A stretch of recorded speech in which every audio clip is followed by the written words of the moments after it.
Olá, eu sou Júlia Alcântara e você está assistindo ao Mulheres em Pauta, um espaço da TV Câmara para a gente discutir temas importantes para a sociedade. E no programa de hoje, a gente vai falar sobre o mês da visibilidade lésbica. E para isso, recebo a nossa convidada, Vivian Cardoso, que é bispa, também professora e pastora. Seja muito bem-vinda. Muito obrigada. Também ao meu lado, a vereadora Inês Paz. Olá, nós estamos aqui, já aconteceu o mês de agosto, mas é muito importante a gente estar falando sobre a visibilidade lésbica, que tem a ver com as mulheres. E nós sabemos que nós, mulheres, nós somos perseguidas em todos os sentidos. Então, a Vívia vai dar a sua contribuição e nós queremos esclarecer para quem está nos assistindo do que se trata, o que vem a ser a visibilidade lésbica e os seus problemas, o seu dia a dia e os seus problemas que acontecem na nossa sociedade. Certo, então para a gente iniciar, Vivian, eu queria que você começasse contando um pouquinho mesmo da sua história, né? Junto da igreja, junto da comunidade também. Muito obrigada. Eu me descobri, né? As pessoas tinham muitos estigmas, né? E não queriam se descobrir, não queriam, como as pessoas falam popularmente, sair do armário. Eu já estava com 30 anos, mas desde sempre, desde a minha infância, eu sentia que alguma coisa estava diferente. Sim. Né? Que alguma coisa não estava bem encaixado. E sempre fui uma pessoa que deu muito valor à minha religião evangélica, né? Sempre fui criada dessa forma, a família toda. Então, assim, nenhuma família espera ter uma pessoa LGBT, muitas vezes dentro de casa. Então, para mim, foi, assim, bastante difícil. Eu tinha embates comigo mesma a respeito disso. Sim. Até que quando eu estava com 30 anos, eu resolvi. Eu falei assim, não, eu preciso viver essa verdade. Independente de religião, independente de família, de trabalho, eu preciso viver uma verdade. E foi isso que me impulsionou. Sim, eu imagino que não tenha sido nada fácil, né? Porque 30 fácil. anos é uma boa parte da vida sem você realmente se expressar, né, como Sim. quem você é. E você frequentava mesmo a igreja, e você Sim. acha que esses, né, talvez julgamentos te... Na verdade, as próprias pessoas, elas têm o preconceito, né? Elas têm o conceito de que muitas vezes as pessoas LGBT, em sua totalidade, vivem uma bagunça, não querem um relacionamento, uma família séria, né? Um trabalho sério. E aí, quando eu me decidi, quando eu falei para o meu ex-marido, falei assim, olha, eu vou me separar. Você chegou a casar? Cheguei a me casar. Com uma pessoa muito boa, inclusive. Não foi uma questão de trauma, de que eu tenha... No meu caso, não. Infelizmente, acontece. Mas eu cheguei a me casar e depois de uns 3 anos e meio, eu falei com o meu ex-marido. Falei assim para ele, eu preciso viver uma verdade. E aí ele foi até, de certa forma, muito compreensivo comigo. Então, eu fui conhecer. Mas, ao longo do tempo, eu senti falta da igreja. Estava na igreja desde os 6 anos de idade. Então, eu comecei a sentir falta. Falei assim, meu Deus, eu não posso mais ir na igreja. As pessoas diziam que eu não podia mais ir. Que Deus não iria me aceitar. E eu conheço a Bíblia desde muito pequena. E eu ficava falando com Deus, Deus, isso não é possível. Tem alguma coisa errada aí. Se o Senhor me ama, se o Senhor é meu pai, o Senhor não vai me jogar fora por algo que não foi eu quem procurei, não foi eu que plantei em mim. E aí eu resolvi procurar no Google, igreja que aceita gay. E achei algumas igrejas em São Paulo. E fui visitar, fui conhecer e encontrei o meu caminho. Eu me sinto como se eu estou no lugar que eu precisaria estar, ajudando pessoas que têm os mesmos questionamentos. Isso é muito bom. Que bonito mesmo. E ali na sua adolescência, né, que é a época que a gente está descobrindo a sexualidade, você tinha informações, você já sentia que tinha algo diferente. Tinha algo diferente. Mas você não conseguia realmente identificar. Não consegui identificar porque eu me pautava muito nas atividades da igreja, não saía, então eu tinha aquela vergonha. Eu era uma mulher que eu me vestia totalmente coberta, porque eu não queria que ninguém chegasse em mim, que ninguém falasse comigo. Eu andava no meio dos meus amigos, mas era como se fosse mais um amigo no meio. Né? Eu tinha muita vergonha de que esse lado viesse ser exposto. Então foi bastante difícil e ao longo do caminho eu encontrei outras pessoas também na mesma situação. Sim, olha só, né? Você por medo de ser exposta, começou a se anular. Isso, me anulava. Me anulava, não passava batom, sabe? Não conversava direito com as pessoas, eu via de cabeça baixa. Parecia que todo mundo ia descobrir que tinha alguma coisa diferente em mim. E na verdade, eu só fui realmente provar desse lado, eu já tinha 30 anos. Mas desde a infância eu sabia que alguma coisa não estava bem encaixada, não estava certo. Bom, Vivian, você falou um pouquinho dos preconceitos, né? Acho importante a gente ressaltar mesmo, né? Que não é uma escolha, já estava ali desde a sua infância, da sua adolescência, você já nasceu dessa forma. Sim. E não foi nenhum trauma, como você disse, Sim. não foi também porque você não conheceu um homem de verdade, né? É o que as pessoas acham, né? Ah, você teve algum trauma, ou você não conheceu a pessoa correta. Mas eu falo por mim, quando eu decidi viver a minha verdade, foi como se eu realmente estivesse me livrando de dentro de um guarda-roupa. Aquilo, por mais que eu fui conhecer pessoas, tive os meus momentos, as minhas decepções, mas para mim era tudo mágico.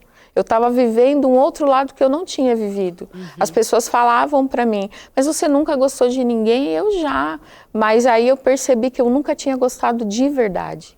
Eu estava vivendo aquilo que as pessoas esperavam de mim, não aquilo que eu realmente queria. Sim. E como foi essa sua transição um pouco, né, tardia, né? Porque 30 anos, realmente você perdeu ali aquela fase da adolescência, Sim, de descoberta, que seria completamente. algo até mais leve para você, né? Você teve que enfrentar com muito mais dureza, então com certeza, se você pudesse, não teria sido dessa forma. De verdade, se eu pudesse, não teria sido dessa forma. As pessoas falaram para mim, nossa, você vai se expor, você vai ter problemas no trabalho, você vai ter problemas para sustentar a sua casa, porque até então eu dividia as minhas contas, Sim. né? E eu falei assim, não, ainda que eu enfrente problemas, essa é a verdade, eu quero viver a verdade, né? Eu conheço pessoas que, infelizmente, por N questões, que eu jamais vou julgar, elas vivem uma realidade dupla, às vezes tripla, né? Porque não tem essa coragem, talvez, ou de repente porque tem filhos, porque trabalha. Eu enfrentei preconceito mesmo no meu trabalho, né? Foi um dos primeiros preconceitos, foi no meu trabalho. Nossa, você era como professora? Isso, trabalhava numa escola de princípios cristãos. Certo. E aí eu fui chamada na diretoria, porque uma ex-namorada foi me buscar do outro lado da rua da escola. E eu simplesmente me acheguei a ela como a qualquer pessoa. Sim. Dei um boa tarde, dei um beijo no rosto, mas mesmo assim, 2, 3 dias depois eu estava dentro do escritório e as pessoas falando para mim, você não pode trabalhar aqui. É uma escola de princípios cristãos. Eu falei, mas qual é o princípio cristão que eu estou ferindo? Falei assim, as pessoas, elas saindo daqui, elas têm vidas que a gente não julga o que é que elas fazem. Por que eu preciso ser julgada? Não, você tem que ir embora, você não é uma boa influência. Foram feitas reuniões para falar para os pais que eu não seria uma boa influência para crianças, inclusive. Isso há, acho que 8 anos atrás, 9 anos atrás. Assim, né? Não é tanto tempo assim. Mas as pessoas ainda tinham, e eu tive, graças a Deus, eu trabalhei nessa escola há cerca de uns 3 anos e meio, e eu tive mãe saindo em minha defesa. Olha, eu conheço a professora Vivian há 2, 3 anos, eu confio no meu filho na mão dela. Então tudo isso me ajudou. É lógico que tinha palavras, tinha coisas. Depois eu fui para uma segunda escola e aconteceu a mesma coisa. Até que aconteceu numa terceira escola, infelizmente. Eu não sei se por ser particular e as pessoas se preocupam muito com a imagem, mas aí foi onde eu decidi, agora eu vou para o cargo público. Certo. Falei, vai me dar menos problema. Foi uma decisão mesmo de paz, assim. De paz, de verdade. E eu me encontrei, embora nem todas as pessoas sejam receptivas, né? Mas eu sou uma pessoa bastante discreta. Eu jamais chego num lugar falando assim, oi, tudo bem, eu namoro uma mulher. Né? Porque ninguém fala, oi, tudo bem, eu namoro um homem. Então eu sou bem discreta no meu trabalho e tudo, mas se a pessoa perguntar, eu vou falar, porque é a minha verdade. Eu só não preciso expor porque é a minha vida. Sim. E falando um pouquinho, né, da sua família, você estava casada, né, com um homem, tinha também filha? Então, a filha eu já tinha trago do meu primeiro relacionamento anterior, e para ela foi bem tranquilo. Quantos anos ela tinha? Quando eu falei para ela, ela tinha 8. 8. 8 anos. Certo, e muitas pessoas, né, usam esse argumento, né, das crianças, o que as crianças Que eu vão não pensar, posso, o que os sim. filhos vão pensar, e ninguém melhor que você, com a sua experiência, como foi com a sua filha? Olha, eu sou suspeita a falar. Minha filha é uma pessoa maravilhosa, desde que nasceu assim. Nunca me deu trabalho, muito ao contrário do que as pessoas pensam. Eu já passei por uma situação que eu estava numa fila de caixa na padaria e as caixas estavam comentando: nossa, a escola do meu filho agora está vindo com esse negócio de aceitar as pessoas, que não sei o quê, é uma sem vergonhice, desenfreada, e eu na fila quieta. Sim. Aí fui passando, quando chegou a minha vez, uma das moças virou e falou assim: você não acha? Aí eu tive uma que abertura, exatamente, eu tive que falar. Eu falei assim: moça, eu sou lésbica, tenho um relacionamento com uma mulher, minha filha na época devia ter uns 15 anos. Eu falei assim: minha filha tem 14, 15 anos, ela nunca me desrespeitou, nunca falou um palavrão dentro de casa, nunca passou a noite na rua. Então, assim, eu não sei sobre o que você está falando. Né? As famílias estão sendo disfuncionais. A gente tem um êxodo muito maior de pais que abandonam seus filhos na mão das mães que não têm condições e aí vivem para trabalhar e não têm condições de olhar essa criança. Então, quando as pessoas dizem: os gays estão acabando com a família brasileira, nós estamos querendo viver a nossa verdade. Aí o outro, depende do outro ser receptivo ou não. Né? Nós respeitamos. Então, assim, eu tive o apoio já dentro de casa. Eu ainda levei um tempo para efetivamente me separar, então o meu ex-marido virou meu amigo, viramos amigos, tanto que ele se casou com uma colega minha de escola e os dois vivem super bem, têm filhos, vão na minha casa, minha filha vai na casa deles, até a moça que é casada com ele uma vez postou uma foto de aniversário de um dos filhos e a minha filha estava na foto e ela colocou assim: uma família diferente, mas é uma família. Muito então, bonito. Eu tive esse apoio, sabe? E aí, quando a minha filha fez 8 anos, eu já tinha um relacionamento há 1 ano, mas não tinha conversado com ela. Até que eu percebi que as coisas estavam começando a entrar na cabeça dela. E eu tinha tirado umas fotos com uma namorada e ela falou assim: mãe, edita essas fotos. Eu falei: o que você quer que eu coloque? Coloca uns corações. Ai, que lindinho. Aí eu falei assim: agora... Aí falei para a pessoa que estava comigo: agora é a hora de conversar com ela.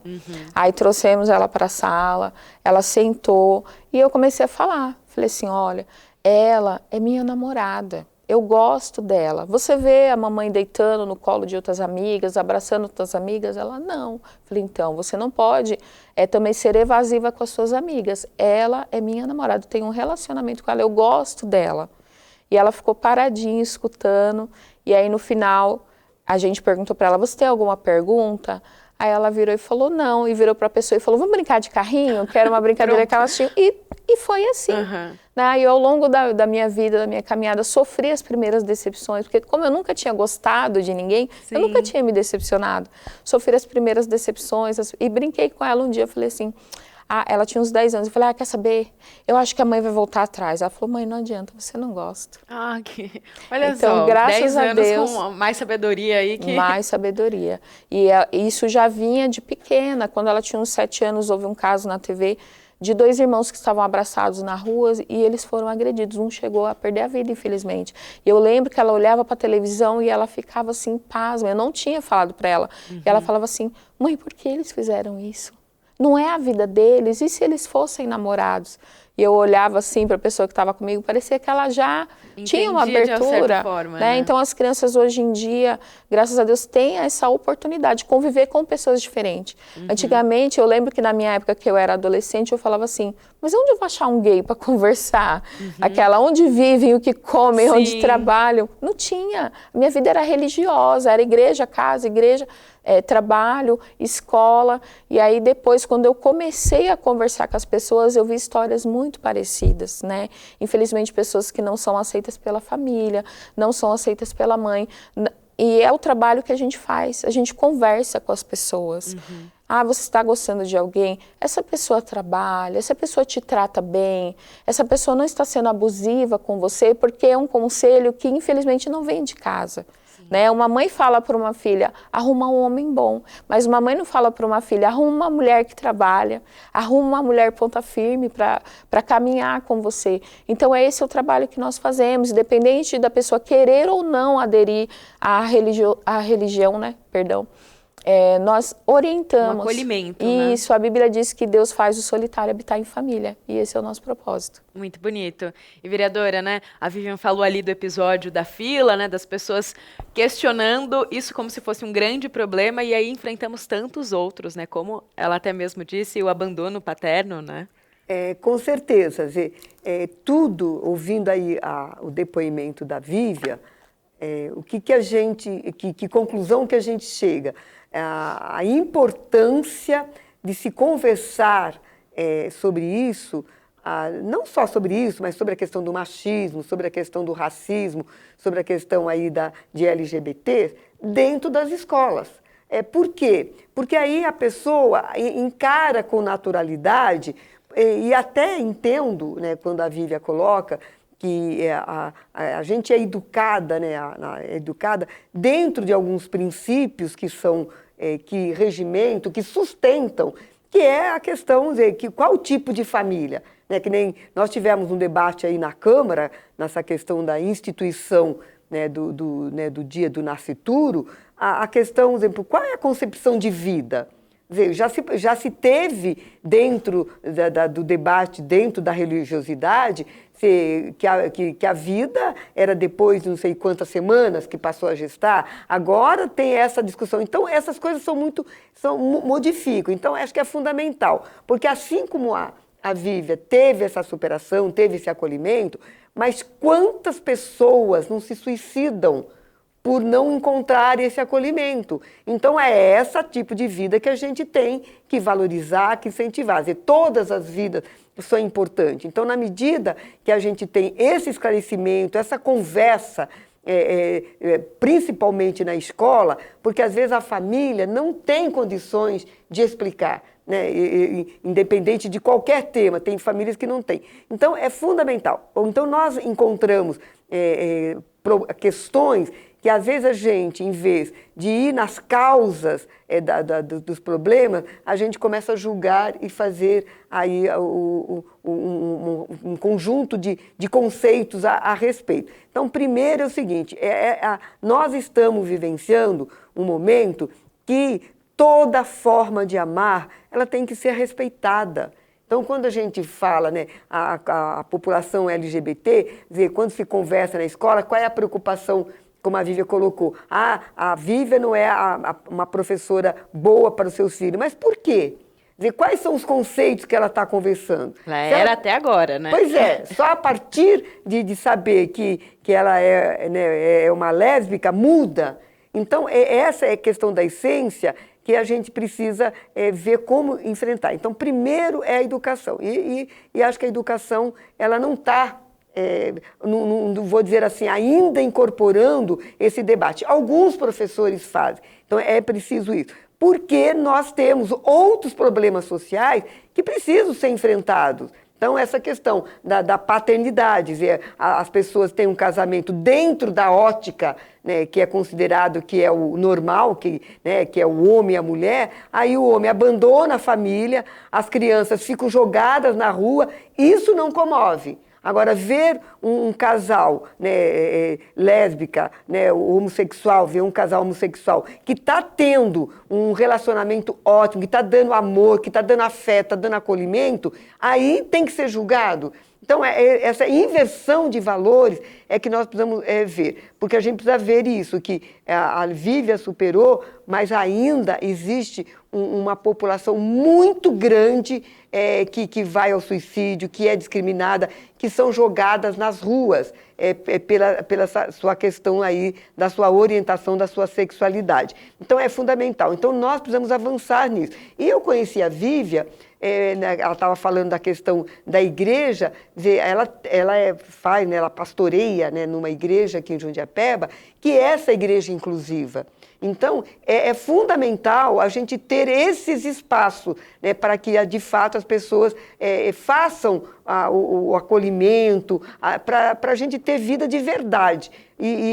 Aqui em Mogi a gente avançou bastante coisa, eu acho que o Fórum Mogiano LGBT, acho que contribuiu com isso, mas ainda a gente tem uma violência muito grande na comunidade LGBT, tem uma violência muito grande com as lésbicas. A gente pega nós mulheres, né? Nós mulheres, independente de ser branca, de classe social, a gente já tem uma discriminação que a sociedade impõe à questão do machismo. Agora eu fico imaginando, né, uma mulher negra, lésbica, como que ela não vai... O sofrimento dela é muito maior. Então, acho que a gente precisa ter esses espaços. E aí a escola, para mim, ainda é o local que a gente tem que focar. E nesse ponto nós estamos atrasados e muitos atrasados. Sim. Vivian, né, a vereadora falou da educação. Você, como professora, teve esse episódio que já ficou bastante claro, né? Sim. Mas e aí depois você foi observando uma evolução. Como você avalia a educação inclusiva? Então, eu acredito que por onde eu passei, as pessoas tiveram uma segunda reflexão, certo. Né? Porque eu tive pessoas, até donas de escola, que me demitiram chorando. Eu não queria mandar você embora, mas por conta dos comentários eu vou precisar te mandar embora. Eu acredito que essa questão hoje já não está mais tão taxativa e importante. Sim. Né? Nós tentamos, nós lutamos, nós falamos. Eu sou uma pessoa que eu trabalho bem, pode ligar nos meus antigos serviços, eu trabalho bem. Né? Essa questão pessoal, e aí eu questionava, eu falava assim, para as outras pessoas também tem questionamento, o que elas fazem no final de semana, com quem elas namoram, com quem elas saem. Então, até a própria criança hoje, ela está mais aberta a diálogos, né? A gente tem aí vários meios de comunicação e as crianças não vivem mais dentro de uma caixinha. Então, quando elas veem algo, elas perguntam. Então, eu acredito que é uma geração que vai crescer um pouco mais saudável. Né? Mas ainda é um trabalho pequeno, né? Tem coordenação, tem direção, que às vezes tem medo desse tema. Não, o que a mãe vai pensar? E assim, eu digo pela minha experiência, já tem mais de 20 anos que eu me formei. Então, tem crianças que eu vi pequenas e que já tinham traços de que a identidade dela seria diferente dos demais. E a gente procurava, né? Eu vi pessoas falando assim... pega esse lápis igual homem, né? Não seja assim, essa música não é para você, esse brinquedo não é para você. E as crianças hoje em dia parou de dar a resposta que a gente dá porque eu estou mandando. A criança não aceita mais essa resposta. Você vai fazer isso porque eu estou mandando. Não, eles perguntam, por quê? Mas por quê? E aquela resposta de porque eu estou mandando não serve mais. Então, a gente precisa falar para a pessoa o porquê. E eu tenho visto um movimento de pessoas que têm conseguido conversar com as suas mães, conversar junto com a sua família. Né? A mãe às vezes chora, fica triste, porque não é o que ela esperava, o que ela queria, por conta do preconceito, muitas vezes, por conta das dificuldades. Mas...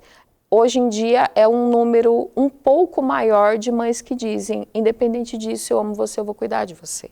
E quando ela não acha essa pessoa, a gente procura viver em família, um incentivar o outro a fazer faculdade. Né? As pessoas acham que uma pessoa, por ser LGBT, ela não está enquadrada. Como muitas vezes em religiões as pessoas acham que a gente não deveria se enquadrar naquela religião. Então eu quis que a pessoa que ela tem vontade de ser evangélica, ela possa entrar numa igreja. Assim como outras religiões acolhem e aceitam bem. E a gente já recebeu ajuda de pessoas de outras religiões que falam, independente de qualquer coisa, se você precisar de ajuda, eu estou aqui. Né? E muitas vezes a gente não acha isso em casa, não acha isso na nossa comunidade. As pessoas não sabem lidar. É como se a gente fosse um ET. Né? Até em ambiente de trabalho já aconteceu de pessoas não encostarem em mim, não falarem comigo. Pessoas jovens, eu acho que eu tinha 28, 29, a pessoa tinha 22 anos. E eu via que ficava um clima esquisito, um clima estranho. E a gente vem para explicar. Um dia elas estavam conversando e eu estava do lado preenchendo alguma coisa. E aí elas estavam falando de salto alto. E aí uma virou e falou assim, não é? Aí eu falei, o quê? Uma mulher não fica linda de salto alto, vermelho? Eu falei, não sei. Aí ela, como assim? Eu falei, a mim não atrai. Ela, como assim? Você não é a mulher?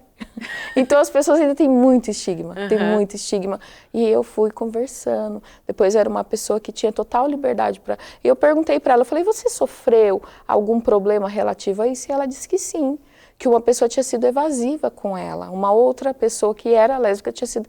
E a partir daí ela ficou, não me toque. E aí depois que a gente conversou, virou uma amizade muito boa. E eu acredito que eu contribuí para a vida dela, foi muito bom. Muito bom, né? Esse mesmo de pouquinho em pouquinho, né, a gente vai vendo essa transformação. E você, por falta mesmo de acolhimento, você resolveu falar, não, vou fazer com as minhas próprias mãos. Comecei e começou o seu casa, trabalho na igreja. Então, e agora está em Jundiapeba, conta um pouquinho mais, até para quem quiser conhecer. Ah, sim. A Comunidade Céu, né, a Igreja Céu, Comunidade Evangélica em Unidade, é onde nós ficamos sem igreja. Eu já tinha conhecido igreja inclusiva, mas eu sentia no meu coração algo diferente. Eu falava assim, não, eu tenho vontade de fazer um trabalho diferente desse que eu estou frequentando. E aí tinha mais 5 amigos que estavam sem igreja, não tinha aqui em Jundiapeba, em Mogi das Cruzes, e nós começamos a orar na minha casa.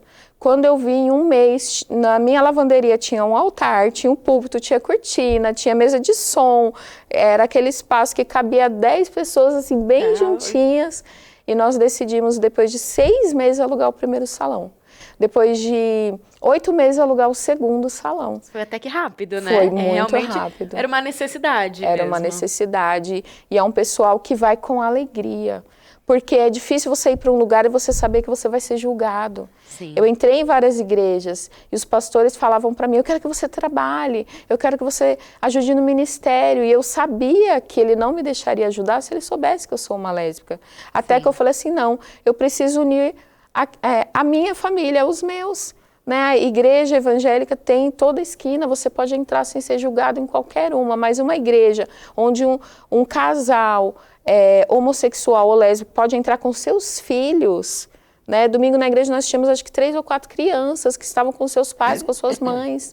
Então, quando as pessoas vão conhecer a igreja, elas saem de lá falando assim, nossa, é uma igreja normal. É uma igreja que a gente ora, a gente lê a Bíblia, a gente incentiva uns aos outros, toma um café. É uma igreja, simplesmente uma igreja. As pessoas acham que vai chegar lá, a gente vai estar com plumas no pescoço, dançando. Não nesse dia, talvez em um outro, numa festividade. Mas é uma igreja normal, onde a pessoa que se sentir bem, ela pode voltar quantas vezes ela quiser. Muito legal, Vivian. Parabéns pelo trabalho. Obrigada. Viu? E já chegamos ao final do nosso programa. Quero agradecer a sua contribuição, você dividir a sua história aqui com a gente. Muito obrigada. Eu gostaria só de dizer que a igreja fica na Avenida Cecília da Rocha, com a esquina Culpa de Jundiapeba. E quem tiver vontade de nos conhecer, nós estamos abertos a isso. Então fica o convite. Vereadora, muito obrigada pela presença. Então, antes de encerrar, como nós tivemos aí o mês de agosto, que ele tem aí toda uma dedicação, né, do Dia da Visibilidade Lésbica, dia 19 de agosto, dia 29 de agosto também, é só dar um dado para dizer o quanto ainda é registrado, o quanto nós estamos atrasados. Por mais que a gente avançou, nós estamos atrasados. O Brasil registra mais de 5 mil casos de violações de direitos contra lésbicas nos primeiros 8 meses de 2023. Então, dados recentes. Então, eu acho assim, importante a gente trazer essa discussão, essa conversa, para dizer o seguinte, nós temos que respeitar todas as pessoas, porque as pessoas querem, elas querem amar, e não existe, como é que a gente fala, não podemos impedir nenhuma forma de amor. O que nós temos que impedir são as violências, qualquer tipo de violência, mas amar está liberado. Sim, com certeza. Obrigada a você que nos acompanhou. Mulheres em Pauta fica por aqui. Até mais.